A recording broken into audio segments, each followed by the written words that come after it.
The Manuscript of Survival, Part 408. April 2, 2014.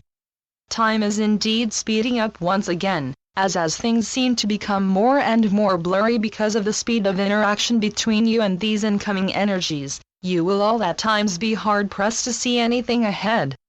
And rightly so, for this is not the time to look ahead, this is simply a time to just be within that minuscule, but ever-expanding little sphere known as the now.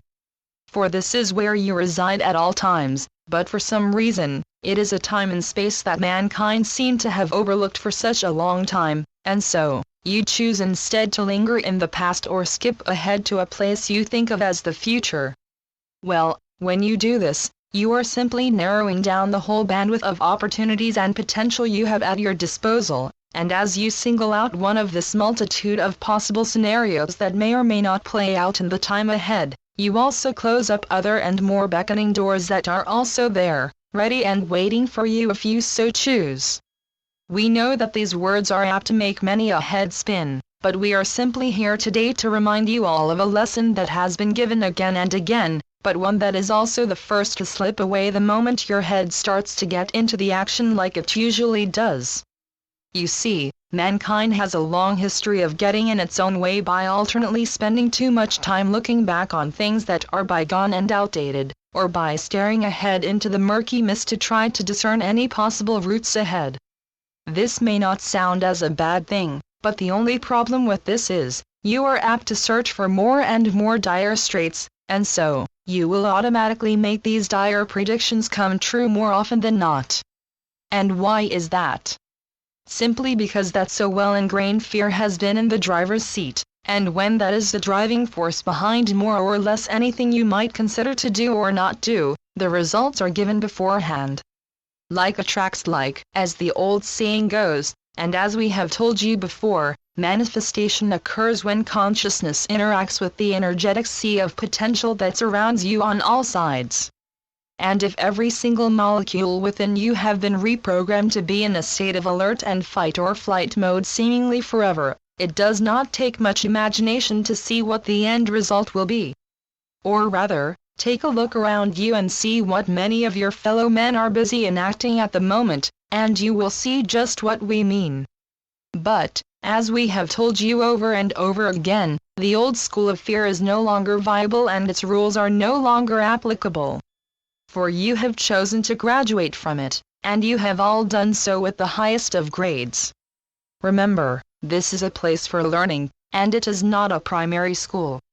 This planet is in fact one of the most advanced places of education anywhere in creation, and so, only those called to take on the challenges they will meet here will be taken on as students. And you have been amongst those chosen again and again, and you have learned the lessons faithfully, every little painful moment of it, and so, you have learned all that is possible to learn from that old curriculum. But now, school is about to start again in earnest, and this time the first lesson will simply be this, relearning to stay in the now, and to stay in a state of love, not instinctively sink back to that old trait of living from fear. It may sound like a simple assignment, but believe us when we say that it will be perhaps the most challenging one you have ever met. For this will be a time with much going on all sides, and so, learning to stay out of the fray and stay focused and still in that eternal, peaceful now will be a lesson that will come at a price for many. Again, do not let yourselves fall into fear simply by reading these words, for we know that many, they will serve to set off all of the old alarm bells of doom and gloom, and you will be sorely tempted to go by your old instincts and let fear take hold of your reins once again. So give yourself enough time to dig deeper, and to try to see what lies behind this urge to go into fear the moment you realize that big changes are on their way. Why is it that you feel the need to hunker down and stove away cash and candles because you think the end is near, in the same way you have seen it presented on films and in books? Do you think the reason could be something else than a sign of natural alertness? Could it perhaps be a way that someone has been trying to hold you back by triggering all the panic buttons you have so conveniently accepted to take on? Or could it be because some of your former masters were less interested in giving you every opportunity to grow by learning, and more interested in lining their own coffers? We think you all know the answer to this, as this is a topic that has been oft discussed before.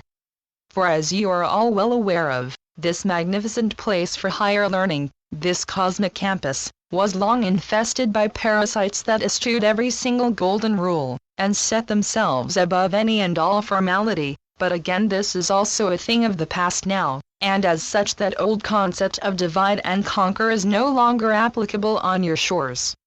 But that does not mean that every single trace of this old programming have been deleted from your being, for it will still linger on in a deep corner somewhere within many of you. And that is why we are here to once again remind you to be alert to any signs of red alert being signaled from that old and more primal part of your being who has been programmed to be set on survival mode in such a way it will try to switch on all of the old manifestations of fear at the first opportunity. In other words, the more you are able to simply be in every moment, the more you will be able to survey your field of influence in such a way, any old and unwanted gut instinct to react in a less than beneficial way will come to your attention at the earliest of opportunities, and you will be able to rein it in, and let the light take the reins. You see, many will try to squint their eyes to shut out the glare from the incoming light, and when they do that, they will try to convince themselves that it is not the light they see, it is simply more darkness. For as the light increases, any lingering shadows will deepen, and so, what is merely a trick of the eye will seem to be something far more intimidating to many a timid mind. For remember, no soul will be tricked into thinking that more light equals even more darkness, but a mind still bent into thinking in the old and corrupted way will be far easier to convince that the illusion is a reality, and that the light is nothing more than a faint glow of your imagination. Again, we speak in parables, so let us simply boil it all down to this: never doubt the power nor the function of the light, for it is here to carry love into every single heart on this planet. But for many, the prospect of opening themselves up to something that will seem so foreign to them after living lifetime after lifetime literally in the dark, the confusion it brings will make them fall into fear. And this is a time where so much light will fill your skies, your hearts and your souls, and so, it is wise to stay focused lest you should fall for the temptation to look around you too much. You see, it is you and only you who can govern your mind, and the only way to do that is to let your heart set the pace. For your heart is following the light, and it will welcome every single particle of this life-enhancing stream that will flow down upon you. So your heart knows what is good for you, and your heart will show you the way, but only if you forego the urge to try to second-guess what the future may bring you. For you are not here to pare down the possibilities in any way now, you are simply here to receive the light in any way you can. And then, the light will speak to your heart and together, they will lead you all onwards and forwards, one step at a time, one now following after the other. So you need to truly be here and now, and then you will find peace and assurance in every breath you take, no matter how frantic the other, less centered ones around you will behave. So again we say stay focused and stay calm, and observe yourself to gauge the reactions that may be triggered within. If any outside influence starts to raise the alarms, be sure to check in and override any panic buttons that may go off automatically.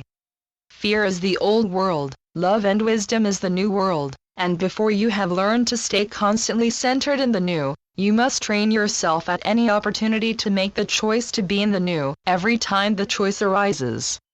And arise it will, for now, the old is starting to crumble even faster, and so, you will have many an opportunity to give yourself the lesson of being centered within the now in the days and weeks ahead. It is a lesson that we are certain you will learn quickly. After all, you have all made the choice to close that old chapter of fear and to open a brand new book called Living Your Life from Love. So we welcome our first-class students. You are all truly first-class, eager to learn and more than enough skill to take on your new assignment with gusto and credibility, and we are certain that you will all deliver outstanding results. The Constant Companions. Channeled by Asia North. asianorth.wordpress.com